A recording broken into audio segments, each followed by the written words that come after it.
This is Autoline Daily, the show dedicated to enthusiasts of the global automotive industry. Uh-oh, this could get ugly. We might be seeing an EV price war break out in China as sales of electrics start to slow. Last month, Tesla cut the prices of its vehicles in China, while EV startups NIO, Xpeng, and Li Auto all reported that their sales fell. And today, Mercedes-Benz announced it's cutting the price of its EQE by 9% and its EQS by anywhere from 11 to 22%. And that's a bad sign when a luxury maker has to slash prices to get sales going. Worse still, EVs cost more to manufacture than ICE vehicles, so a price war could cripple profit margins. Another part of the problem is that there are so many EV manufacturers in China, over 100 of them, and that just slices up the pie into even smaller pieces. When Canadian billionaire Lawrence Stroll took over Aston Martin, it looked like the company would finally get the funding it needed to grow and thrive. He invested heavily in new models and in the company's Formula One team.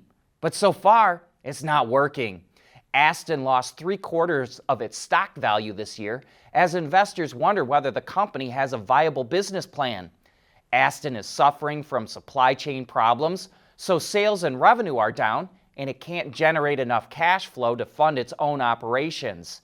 Analysts say it will probably need to raise more money, which could add debt and dilute its stock shares. Or, they say, some other automaker will have to step in. Mercedes already owns 20% of Aston and provides it with engine technology.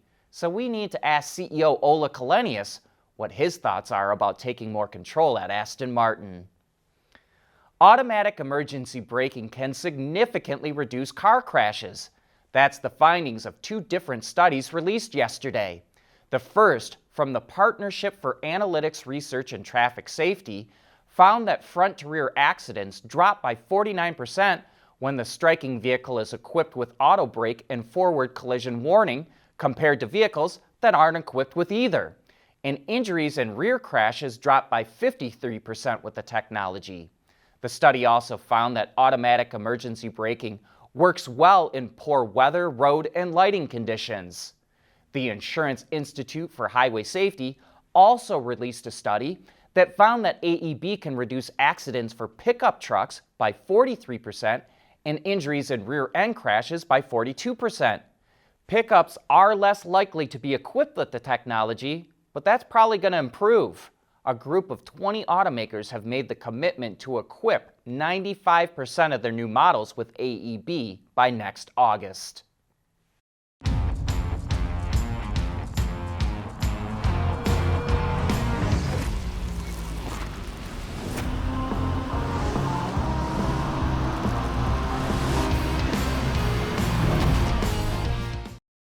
We want to know what drives your testing. OTA, connected car, diagnostics, remote testing. Intrepid Control Systems is here to help you work from anywhere. Intrepid Control Systems, driven by your data.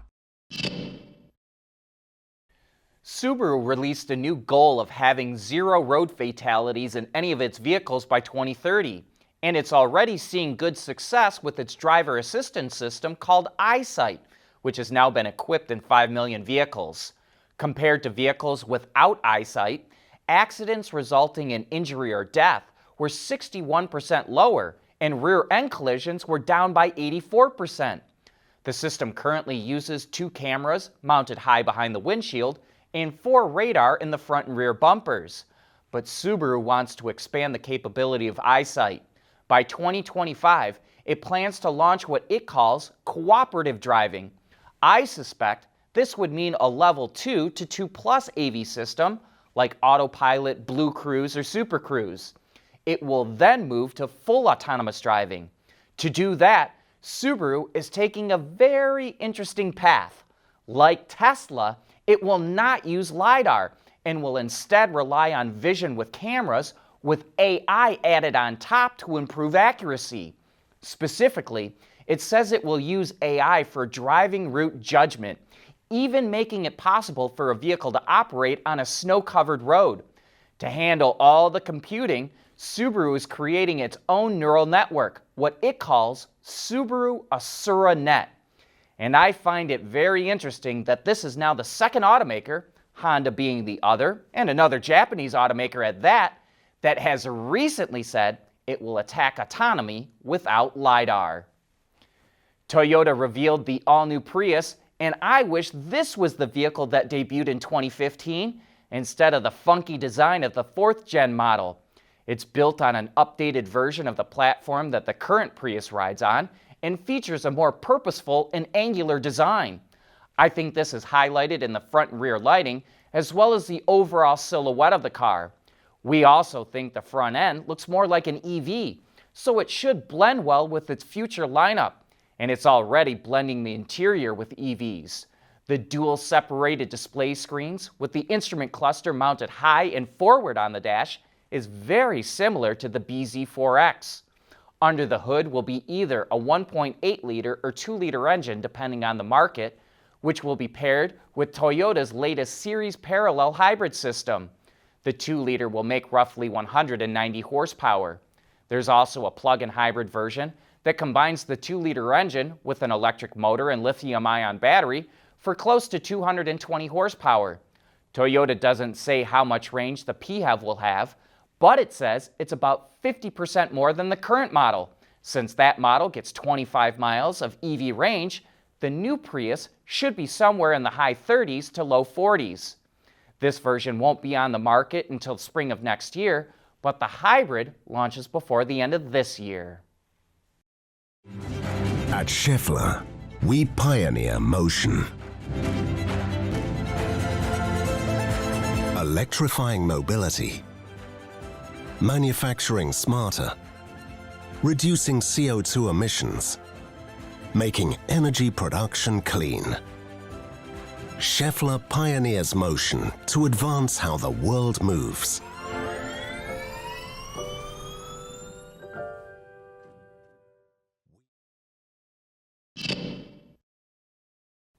I think Genesis's new X convertible concept is one sexy car.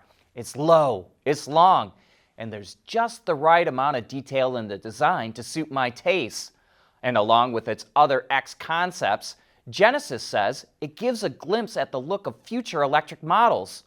Also note how the interior is very driver-centric with the cockpit that wraps around the driver's seat.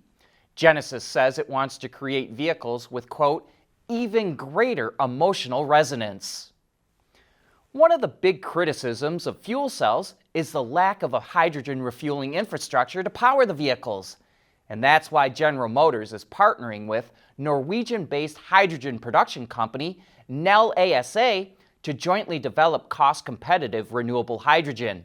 Nel has developed electrolyzer technology that can create clean hydrogen, and GM will help Nel industrialize it. And in other fuel cell news, Daimler Truck says it successfully completed its first high-altitude test of its hydrogen-powered semi-truck. During the week-long test, the prototype made multiple trips between Austria and Italy along the Brenner Pass, one of the main roads for freight traffic in Europe. The route is located at an altitude of 1,370 meters, or nearly 4,500 feet. The prototype traveled 120 kilometers a day, with the trailer carrying, quote, a typical load, but Daimler did not say how much the cargo weighed. The company is aiming for a range of more than 1,000 kilometers, or 620 miles with the fuel cell truck, and plans to put it into series production in the second half of this decade. Yesterday, we asked for your help identifying this Ukrainian war vehicle, and with that distinctive roofline, there was little doubt in my mind that your collective wisdom wouldn't nail it down.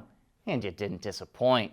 This vehicle is a Peugeot 307cc, which was sold in the early 2000s. Somewhat surprisingly, the CC stands for Coupe Cabrio or Cabriolet, or in other words, this is a hardtop convertible. And you really can't tell that from the picture. That's all for today's show. Thank you for tuning in.